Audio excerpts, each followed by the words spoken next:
Yo, what's going on YouTube? It's your boy GZTV. This is... No, it isn't the final video shot in the crib. What the fuck am I talking about? But we are here with another video. In this video, well, in this live stream, obviously, every single night during the weekdays after basketball, we talk about the games, like all the close ones. I'm not going to go through talk about the blowouts because there were a fuck ton of them tonight.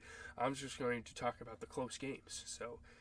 yeah, let's get into it. Obviously, you see the title here. We'll get to this guy in a little bit. Let's first talk about the Thunder Nets game. Nets opened a 32-point lead. They beat the Thunder by 9 to end a 5-game losing streak. So pretty dope for them to turn things around. You know, Cam Thomas for a while kind of had that shooting slump. So it's nice to see them get out of it. The Nets hadn't won in the new year, and their leading scorer hadn't even made a shot. And now look at them. They're looking great. Nick Claxton was being aggressive, getting put back dunks. I mean, Jalen Williams for the Thunder, to be fair, was hitting tough shots. Obviously, Shea's going to be Shea. He's going to play amazing. Chet was getting to the rim. DSJ, some electric dunks like his old days. But, yeah. I mean, you look at the Thunder, 20 points from J-Dub off of 50% three-point shooting. You get 34 from Shea off of 40% three-point shooting. And I'm not going to lie, their starting core played pretty good together. Like, they had a solid game. It's just like the bench involvement. Like a guy like Kenrich Williams off the bench. You know, he just wasn't producing anything in his playing time. Maybe try out Pokashevsky. Maybe give Davis Bertans or the other Jalen Williams or Lamont Waters more minutes. Like, I don't know. Maybe it's not working. I'm not really sure what's going on.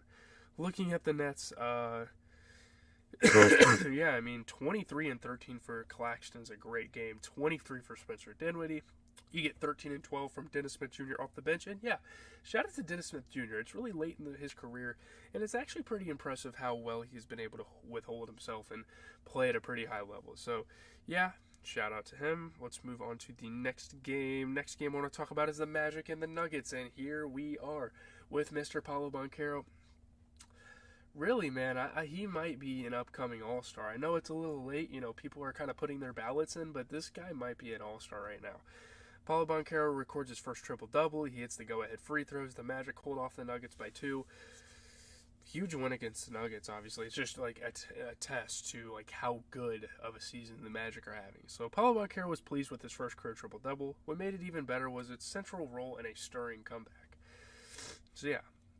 KCP, very costly turnover, of course. Jamal Murray missed the last second game winner. No game winner for you tonight, Denver.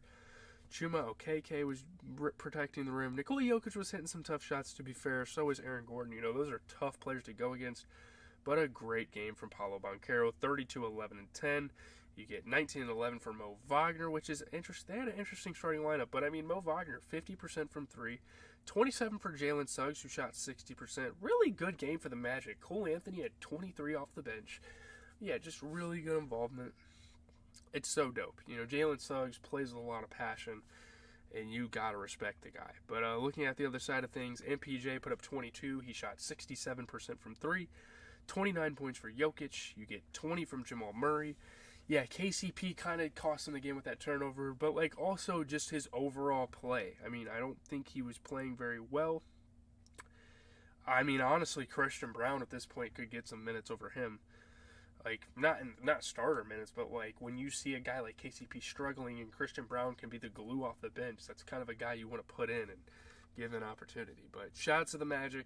Fantastic win. Next game we're going to talk about is the Pistons and the Warriors game. Sorry. I don't know, man. Steph Curry out here dancing because he barely beat the worst team in the NBA is kind of crazy. I'm not trying to dick ride. I'm not trying to hate or anything, but wow. Steph Curry, though, he did score 26 points. He helped the Warriors hold off the Pistons. They win by 4. Moments after a hard-fought victory to finish back-to-back games at home. It is a back-to-back. You do have to kind of give it to the Warriors. It's hard to win back-to-back games. The Golden State Warriors found out they will be without veteran leader Chris Paul for the unforeseeable future. Prayers up to Chris Paul. He had to get hand surgery. So that's a pretty big loss to them, and they're already having a pretty bad season, like, for their standards. I mean, they're a bad team in the NBA overall, in my opinion, but, yeah. Obviously, Curry iced the game, hit some big threes. Brandon Podziemski was getting some buckets. Yeah, Chris Paul holding his hand. It's just not a great situation. You obviously already have Draymond Green out on suspension, and it's just so rough. you have rifts in the organization with like Jonathan Kuminga not thinking he gets enough minutes, which I fucking agree with.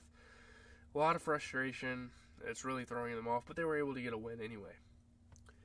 Yeah, Steph had a nice lob to Trace Jackson Davis. But yeah, Steph Curry just scoring, facilitating, doing a little bit of everything. He did his job tonight. Not much else to say there. Jalen Duren put up 13 and 12, didn't miss a single shot the whole game. 30 points for Cade Cunningham as well. I mean, those two did great. Not a huge fan of how Isaiah Livers played. I don't think he necessarily played bad, but his production and just his involvement compared to the other starters could be a lot better. I mean, I don't know. Kevin Knox off the bench played really good. Maybe think about trying to give him a little bit of a shot on the starting lineup. I don't know. Maybe try to play Marvin Bagley. You have a couple of options there. I mean, mainly Marvin Bagley. How is Marvin Bagley getting DNPs? Whatever, man. I'm not going to question it. They're terrible. It is what it is. I mean, Steph was really the only good player for the Warriors. He put up 26. He shot 33% from 3. Yeah, it's Steph Curry. Yeah. Last game we're going to talk about is the Raptors and the Kings game. And my goodness, can Scotty Barnes please have a good game this week so I don't have to worry about the lock-in for fantasy. But Domantas Sabonis records another triple-double. The Kings hold off the Raptors. They win by 5. Pretty close game for the Kings. They're cutting it close. They're losing some pretty bad games at times. But, hey. Yeah, Domantas Sabonis, though. He's out there just doing a little bit of everything. Scoring the rock at a high level, rebounding the rock at a high level, passing the ball at a high level. He's looking great. I mean, he's looking pretty dope this year. Very underrated player as well. He's not a big name. He's not too flashy. He doesn't go out there and do too much. So it's hard for him to get his name out there. But, yeah. Fox hit some pretty good shots. Yeah, the game-tying 3 from Emmanuel Quickley. It's tough, but it is what it is. You're going to miss. And yeah. Malik Monk got up for some dunks. Yeah. Sabonis getting to the rim, and obviously Jakob Poeltl drawing some double teams and stuff like that. Looking at the Raptors, I wouldn't say they played horrible. I mean, Scotty Barnes put up 20. He shot 50% from 3. Emmanuel Quickley also put up 20 while shooting 33% from 3. I don't really know what else they could have done. I think they actually played pretty good, like up to the Raptor standards and like up to the point in the season. They could have shot better from 3, but like I don't think they played that bad. I don't know, man. Looking at turnovers, I guess. I mean, they won the turnover battle, did they not? 10-14 or 14-14. They didn't lose the turnover battle. I don't know.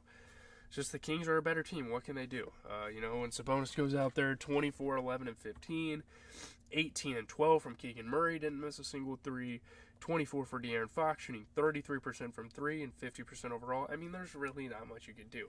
I can't really blame anyone on the Raptors because they actually didn't play that bad. But looking at tomorrow's games, there's only 4, and I'm obviously not going to cover them on the channel. But, I mean, Bucks, Rockets, and Celtics, Pacers, I think those should be some pretty quality games.